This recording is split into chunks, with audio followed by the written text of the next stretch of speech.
में बजट पेश होते ही विपक्ष ने कर दिया हंगामा। अखिलेश, डिंपल और मायावती ने सरकार के बजट पर उठाए सवाल। अखिलेश बोले किसानों की आय दुगनी, युवाओं को रोजगार, कहां है सरकार। मायावती बोली देश के धनाढ्यों के लिए है बजट, गरीबों के लिए नहीं।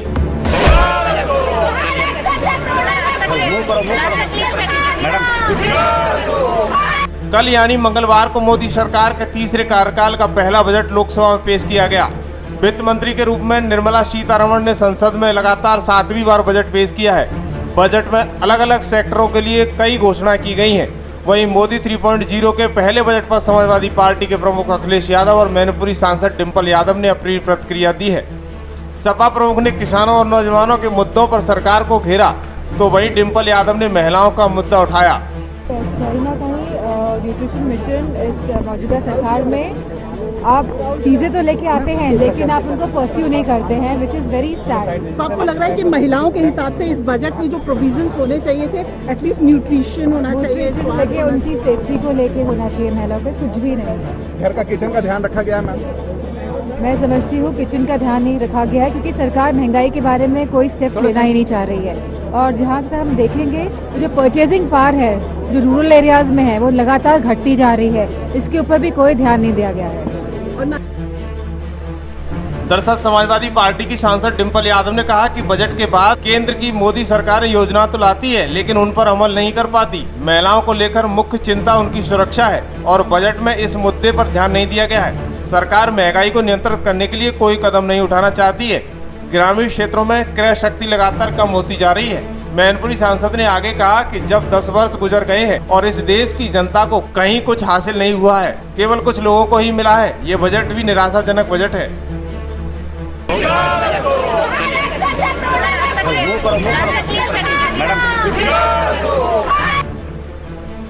सपा प्रमुख अखिलेश यादव ने बजट पर अपनी प्रतिक्रिया देते हुए कहा कि जब तक किसानों के मुद्दे हल नहीं होते हैं और युवाओं के लिए रोजगार सुनिश्चित नहीं होता है तब तक लोगों को लाभ नहीं मिलेगा। अखिलेश यादव ने कहा अगर उत्तर प्रदेश जैसे प्रदेश में जो प्रधानमंत्री देता है, क्या वहां के किसानों के लिए कुछ बड़े फैसले नहीं लिए जा सकते। किसानों की फसलें की पैदावार, उसकी कीमत के लिए क्या इंतजाम है। पहली बार कहा गया था कि मंडी और एग्रीकल्चर इंफ्रास्ट्रक्चर के लिए लाखों करोड़ रुपए हैं। अगर वो इंफ्रा एक्सीडेंट हुआ तो किसानों की आय दुगनी होनी चाहिए थी, वो तो नहीं बढ़ी। किसानों के साथ इन्होंने संकट खड़ा कर दिया है। देखिए,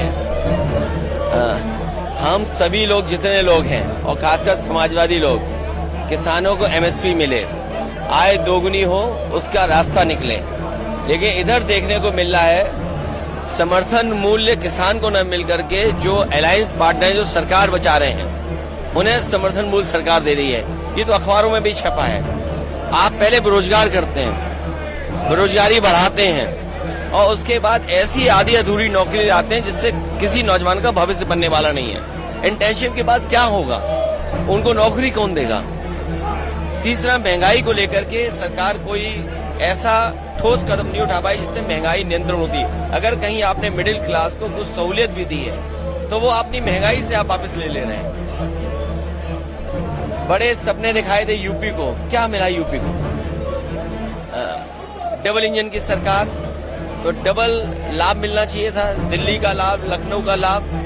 लेकिन लगता ये है कि दिल्ली अब लखनऊ की तरफ नहीं देख रही है या लखनऊ वालों ने दिल्ली वालों को नाराज कर दिया। उसका परिणाम बजट में दिखाई दे रहा है। तो डबल इंजन का क्या फायदा हुआ।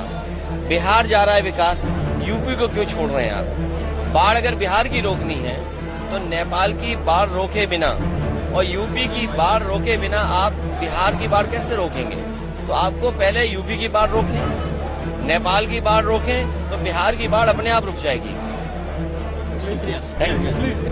वहीं बजट पर अपना रिएक्शन देते हुए बसपा सुप्रीमो मायावती ने कहा कि संसद में आज पेश केंद्रीय बजट अपने पुराने ढर्रे और कुछ मुट्ठी भर अमीर व धनाढ्य को छोड़कर देश के गरीबों, बेरोजगारों, किसानों, महिलाओं और मेहनत कशी वंचितों के उपेक्षित बहुजनों के त्रस्त जीवन से मुक्ति हेतु अच्छे दिन की उम्मीद वाला कम बल्कि उन्हें मायूस करने वाला ज्यादा है। देश में छाई जबरदस्त गरीबी, बेरोजगारी, महंगाई और पिछड़ापन तथा यहाँ के 125 करोड़ से अधिक कमजोर स्थान व उनके लिए जरूरी बुनियादी सेवाओं के प्रति इस नई सरकार में भी उपेक्षित सुधारवादी नीति व नियत का अभाव है। बजट में ऐसे प्रावधानों से क्या लोगों का जीवन व खुश व खुशहाल हो पाएगा। ये सब एक डिसिप्टिव बजट है और इसमें अन्याय है। Sir, would you be participating in the general budget? No, let us say we will protest, then we will see.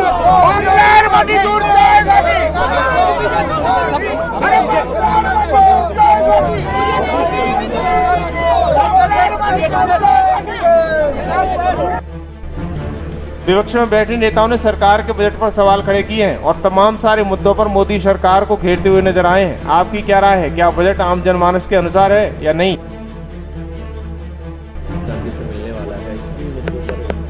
कल जो बजट पेश हुआ उसमें किसान नाम गायब था। किसानों के प्रति सरकार की जो अनदेखी है वो अब जगजाहिर हो चुकी है। सरकार बनने के बावजूद भी सिर्फ कुछ झूठे वादे कर कर अपने साथियों को खुश करने का काम किया गया है। किसानों की मदद करने का अभाव पूरा झलकता है और मुझे खुशी है कि हमारी पार्टी ने अपने मैनिफेस्टो में एमएसपी पे कानून बनाने की बात करी थी और राहुल गांधी जी के नेतृत्व में सदन के अंदर पुरजोर तरीके से किसानों की मांग को हम उठाएंगे और सड़कों पर भी उठाएंगे।